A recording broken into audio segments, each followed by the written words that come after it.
Assalamualaikum warahmatullahi wabarakatuh. Selamat pagi teman-teman mahasiswa. Kali ini kita akan membahas persamaan dasar akuntansi dan analisis transaksi.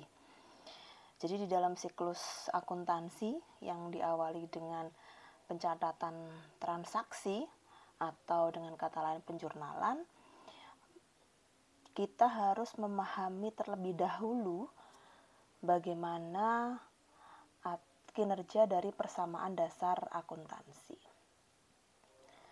Dan kita harus juga mampu menganalisis setiap transaksi yang terjadi pada suatu proses bisnis, sehingga dengan kita dapat memahami jenis transaksi tersebut, maka kita akan dapat membuat jurnal, yakni jurnal umum.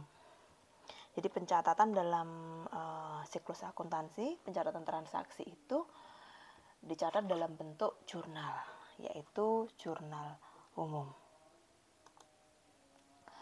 Pengertian dari persamaan dasar akuntansi sendiri yaitu suatu pencatatan secara sistematik dan teratur yang selalu membentuk keseimbangan antara kekayaan dan sumber kekayaan. Definisi dari kekayaan atau aset atau aktiva atau harta itu sendiri adalah segala sesuatu yang dimiliki perusahaan yang dapat dinilai dengan uang. Kekayaan atau harta itu terdiri dari kas, piutang, perlengkapan, peralatan, tanah, dan lain-lain. Di mana dalam laporan posisi keuangan, kekayaan atau aset atau aktiva ini dilaporkan dalam laporan posisi keuangan di sebelah kiri dan diurutkan berdasarkan tingkat likuiditasnya. Sumber kekayaan dapat berasal dari pemilik yang disebut modal atau ekuitas, atau juga sumber kekayaan itu bisa berasal dari pihak ketiga yang disebut dengan utang. Nah, untuk persamaan dasar akuntansi sendiri jadi terdapat dua tahapan penting di dalam siklus akuntansi. Yang pertama sudah saya singgung di awal. Ini yang pertama adalah mencatat transaksi keuangan dalam buku jurnal. Jadi setiap transaksi yang terjadi dalam suatu proses bisnis itu harus dicatat dalam bentuk jurnal, yaitu jurnal umum dan dibukukan dalam buku jurnal. Setelah mencatat keseluruhan jurnal, keseluruhan transaksi dalam bentuk jurnal, maka tahapan selanjutnya adalah mempostingnya ke dalam buku besar. Jadi kalau di dalam buku besar itu nantinya setiap akun yang ada di dalam suatu jurnal itu nanti akan digolongkan berdasarkan akunnya. Jadi kalau kas itu digolongkan kas semua, kemudian piutang semua. Jadi setelah penggolongan itu itulah nanti akan diposting ke dalam buku besar. Ada buku besar kas yang merangkum seluruh transaksi terkait kas dalam satu periode itu. Kemudian ada buku besar piutang yang merangkum seluruh transaksi terkait piutang dalam satu periode itu. Kemudian secara sistematika, aktiva itu sama dengan pasiva, di mana aktiva ini adalah kekayaan atau harta tadi. Kemudian pasiva ini terdiri dari hutang ditambah dengan modal. Nah, jika kita perluas lagi, pasiva ini dapat terdiri dari hutang ditambah modal ditambah dengan pendapatan dan dikurangi dengan biaya. Jadi kalau aktiva, utang dan modal itu adalah komponen dalam laporan posisi keuangan, sedangkan pendapatan dan biaya itu adalah komponen dalam laporan rugi laba. Pengaruh transaksi terhadap persamaan akuntansi. Dampak dari setiap transaksi adalah peningkatan, ya, bisa berupa peningkatan ataupun penurunan satu atau lebih unsur dalam persamaan akuntansi. Kedua sisi persamaan akuntansi harus selalu sama jumlahnya. Ya, jadi aktiva jumlahnya harus sama dengan pasiva. Aktiva jumlahnya harus sama dengan utang ditambah modal. Sehingga setiap ada kenaikan aktiva, maka akan diikuti dengan kenaikan pasiva. Jika ada penurunan aktiva, maka akan diikuti dengan penurunan pasiva. Modal atau ekuitas pemilik dapat bertambah dipengaruhi oleh investasi awal pemilik dan saat memperoleh pendapatan, serta dapat berkurang dipengaruhi oleh penarikan pemilik atau prive dan untuk membayar beban. Kemudian pengaruh transaksi terhadap persamaan akuntansi. Nah, ini sudah saya sebutkan tadi. Bertambahnya aktiva akan diimbangi dengan bertambahnya ekuitas. Kemudian bertambahnya aktiva akan diimbangi dengan bertambahnya kewajiban. Berkurangnya aktiva akan diimbangi dengan berkurangnya ekuitas. Hal ini dikarenakan persamaan akuntansi itu aktiva sama dengan pasiva. Berkurangnya aktiva diimbangi dengan berkurangnya kewajiban. Bertambahnya aktiva diimbangi dengan berkurangnya aktiva yang lain. Jadi kalau yang poin 5 ini berarti berkurangnya suatu aktiva diimbangi dengan bertambahnya suatu aktiva diimbangi dengan berkurangnya aktiva yang lain. Jadi bisa jadi ada pengeluaran kas yang digunakan untuk pembelian aset, sehingga aset tetap bertambah, maka kasnya berkurang. Sama-sama pada posisi aktiva, namun kasnya berkurang karena untuk beli aset tetap, namun ada penambahan pada akun aktiva tetapnya. Kemudian bertambahnya kewajiban diimbangi dengan berkurangnya kewajiban yang lain. Yang ketujuh, bertambahnya aktiva diimbangi dengan berkurangnya aktiva lain dan bertambahnya kewajiban. Ini bisa jadi membeli aktiva tidak dalam bentuk cash, ya, jadi dalam bentuk non tunai, sehingga muncul yang namanya kewajiban atau utang, ya. Dan yang kedelapan, bertambahnya utang diimbangi dengan berkurangnya modal. Sekarang contoh, pada tanggal 1 Juni pemilik perusahaan, ya, pemilik menyetorkan uang 5 juta, peralatan 2.500.000 dan perlengkapan sebesar 1.500.000. Jadi ini untuk pembukaan usaha awal. Jadi ada setor uang 5 juta, peralatan 2,5 juta dan perlengkapan sebesar 1.200.000. Maka bisa kita catat uang ini kan sebagai penambahan kas sebesar 5 juta pada tanggal 1 Juni. Kemudian ada peralatan 2.500.000 dan perlengkapan 1.200.000. Karena ini untuk pembukaan usaha awal atau untuk modal, maka aktiva akan bertambah pada sisi kas 5 juta, perlengkapan 1.200.000 dan peralatan 2.500.000. Karena aktiva bertambah, maka pasiva juga akan bertambah. Posisi mana, pasiva yang mana yang bertambah adalah pasiva bagian modal. Karena untuk pembukaan usaha awal, jadi ada modal pertama kali yang disetorkan, yaitu berupa uang, modal berupa uang, berupa peralatan dan perlengkapan. Sehingga jika di jurnal, maka bunyinya akan berbunyi pada 1 Juni, jurnalnya adalah kas, perlengkapan, peralatan pada modal sebesar 8.700.000 dengan rincian kas 5 juta, perlengkapan 1.200.000, peralatan 2.500.000. Kemudian untuk tanggal 7 Tanggal 7 Juni, perusahaan membeli sebuah peralatan secara tunai dengan harga 2.750.000. Karena dibeli secara tunai, maka ada penurunan dari sisi kas. Kasnya berkurang 2.750.000. Nah, karena dipakai untuk membeli peralatan, sehingga peralatan bertambah dari 2.500.000 bertambah 2.750.000, namun kasnya berkurang 2.750.000.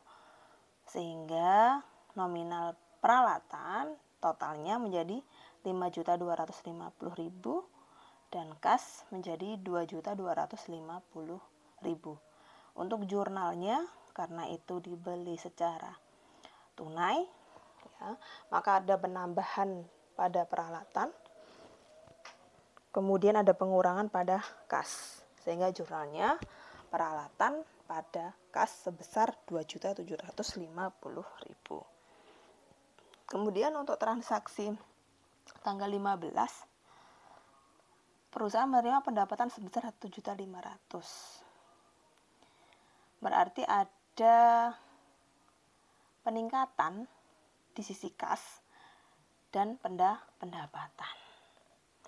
Kasnya bertambah 1.500.000 dan pasifa bertambah pada sisi pendapatan. Ini ya, pendapatan 1.500.000. Jika di jurnal maka berbunyi kas pada pendapatan sebesar 1.500.000. Sistem untuk menganalisis transaksi. Jika ada suatu transaksi, apa yang harus kita lakukan? Yang pertama adalah menentukan apakah akun aset, kewajiban, ekuitas pemilik, pendapatan, atau beban terpengaruh oleh transaksi tersebut. Nah, kita harus putuskan. Nah, apakah transaksi itu mempengaruhi aset, kewajibankah, ekuitas pemilik-kah, pendapatan, atau bebankah? Kemudian yang kedua, untuk setiap akun yang terpengaruh oleh suatu transaksi, tentukan apakah akun tersebut mengalami kenaikan atau penurunan. Ya, jika yang terpengaruh aset, apakah asetnya bertambah atau asetnya berkurang? Jika yang terpengaruh kewajiban, apakah kewajibannya bertambah ataupun berkurang? Dan yang ketiga, tentukan apakah kenaikan atau penurunan yang terjadi dalam suatu transaksi dicatat sebagai debit atau kredit. Jadi kalau aset bertambah itu pasti di debit, sedangkan kewajiban kalau bertambah itu pasti di kredit. Begitu juga dengan ekuitas. Ekuitas sama dengan kewajiban, karena kalau kita kembali ke persamaan dasar akuntansi, aset berada di sisi kiri, maka kalau dia mengalami pertambahan, maka dia akan selalu di debit. Kalau dia mengalami pengurangan, maka dia akan dicatat di sisi kredit. Untuk kewajiban dan ekuitas ini sebaliknya. Kalau dia bertambah di kredit, kalau dia berkurang di debit. Untuk beban, kalau dia bertambah di debit, kalau dia berkurang di kredit. Kalau pendapatan, ini kebalikannya beban. Namun sama dengan kewajiban dan ekuitas. Pendapatan kalau bertambah di kredit, kalau berkurang di debit. Ini analisis dari transaksi tadi yang sudah kita bahas ya. Tanggal 1 Juni ada kas yang bertambah, ada penyetoran modal awal, jadi kasnya bertambah 5 juta, perlengkapannya 2.500.000 bertambah, dan peralatannya bertambah 1.200.000 untuk modal, sehingga modalnya bertambah dari total keseluruhan itu tadi 8.700.000. Untuk tanggal 7 Juni, karena untuk membeli peralatan dengan kas, dengan tunai, maka ada kas yang berkurang dan peralatan yang bertambah sebesar 2.750.000. Untuk tanggal 15 Juni itu ada penambahan kas karena menerima pendapatan ya, dan ada penambahan modal untuk sisi pendapatan. Jadi kalau di jurnal kas pada pendapatan. Nah, ini akun akun normal dari setiap akun atau saldo normal dari setiap akun yang ada di dalam laporan keuangan. Ini sudah saya buatkan dalam bentuk tabel. Jadi kalau kas, kalau dia bertambah maka dia di debit, kalau dia berkurang di kredit. Ya, kemudian ini semua yang ada di aktiva hampir semuanya seperti itu kecuali untuk akumulasi penyusutan. Akumulasi penyusutan itu kalau bertambah di kredit, kalau berkurang di debit. Ya, ini untuk aktiva. Kemudian kalau untuk pasiva ada utang dan modal, ini kebalikannya. Jika utang dagang ini bertambah di kredit dan berkurang di debit. Berbeda dengan prive. Prive bertambah di debit, berkurang di kredit. Pendapatan jasa sama dengan utang. Pendapatan, penjualan ya itu kalau bertambah di kredit dan berkurang di debit. Oke. Ini untuk komponen laporan rugi laba.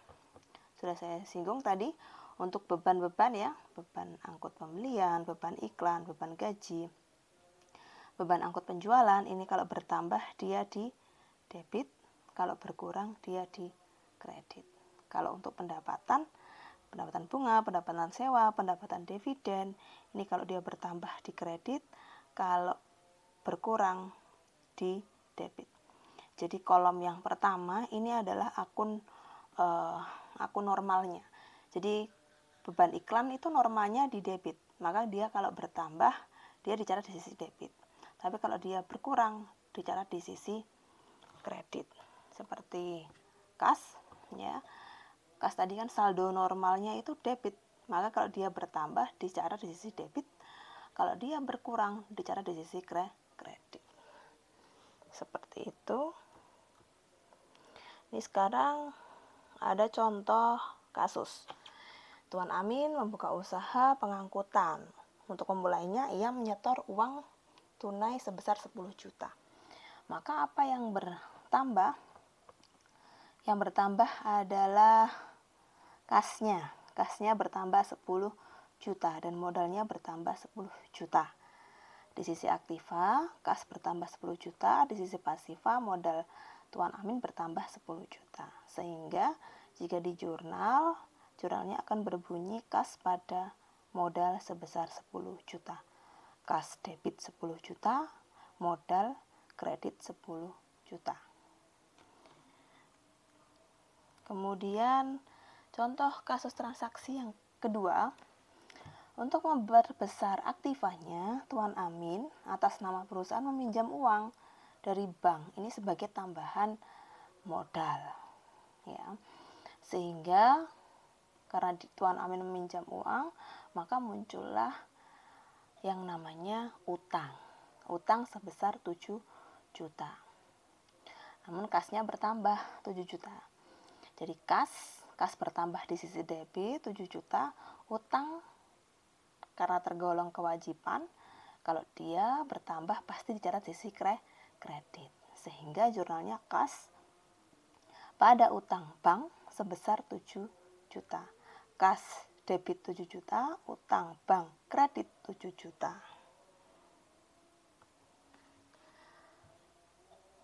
Kasus yang ketiga, contoh kasus yang ketiga.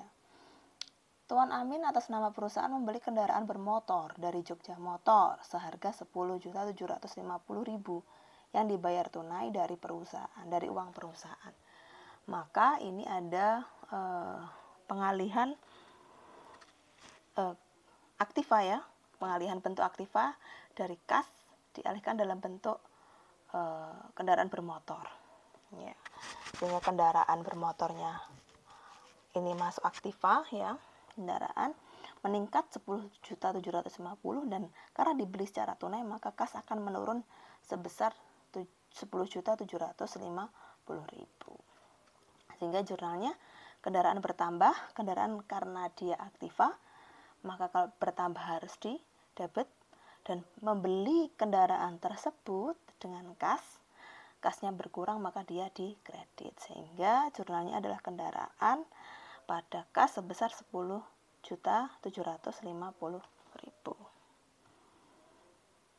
Transaksi yang keempat. Tuan Amir atas nama perusahaan menyerahkan kas perusahaan 1 juta untuk mengangsur utang, ini untuk membayar utang bank yang timbul dari transaksi nomor 2 sebelumnya. Utangnya 7 juta, ya tadi dibayar 1 juta. Dibayar dari kas, sehingga kasnya berkurang 1 juta dan utangnya berkurang 1 juta. Maka utang berkurang, dia pasti dicatat sisi debit, karena normalnya kalau utang itu bertambah di kredit, kalau dia berkurang maka utang itu dicatat sisi debit, ya. Utang bank pada kasnya berkurang untuk membayar hutang, maka kas dicatat sisi kredit, ya. Utang bank pada kas sebesar 1 juta. Dan kasus yang berikutnya, Tuan Amir mengambil uang tunai dari perusahaan sebesar 750.000. Nah, ini diambil untuk keperluan pribadi Tuan Amir. Pengambilan uang tunai dari perusahaan untuk keperluan pribadi dicatat sebagai prive. Prive bertambah, itu dicatat di sisi debit, dan ini diambil dari kas, maka kasnya berkurang, dicatat di sisi kredit. Maka jurnalnya adalah prive pada kas atau prive pemilik pada kas sebesar 750.000. Itu beberapa contoh kasus, ya. Jadi modal itu hak pemilik perusahaan atas kekayaan aktiva perusahaan. Pendapatan sendiri merupakan kenaikan aktiva sebagai akibat aktivitas penjualan perusahaan, dan biaya adalah pengorbanan sumber ekonomi untuk memperoleh pendapatan. Nah, modal pemilik ini bisa bertambah jika ada tambahan investasi oleh pemilik, ataupun jika perusahaan mendapatkan laba. Ya, jadi kalau perusahaan memperoleh laba yang dilaporkan dalam laporan rugi laba, maka laba tersebut akan menambah modal awal. Ya, namun kalau terjadi rugi, maka rugi tersebut akan mengurangi modal awal. Ya, jadi modal berkurang itu jika pemilik melakukan pengambilan harta untuk keperluan pribadi. Jadi prive itu nanti akan mengurangi modal. Ya, di dalam laporan perubahan ekuitas, ya, di dalam laporan perubahan ekuitas nanti isinya akan terdiri dari modal awal ditambah dengan laba yang terjadi, ya. Atau kalau rugi berarti dikurangi dengan rugi yang terjadi. Kemudian kalau ada prive, maka dia akan mengurangi modal awal dan diperoleh saldo modal akhir. Sehingga modal akhir inilah yang nantinya akan kita masukkan ke dalam laporan posisi keuangan atau neraca di akhir periode. Oke, terima kasih. Itu yang bisa saya sampaikan. Semoga bermanfaat. Wassalamualaikum warahmatullahi wabarakatuh.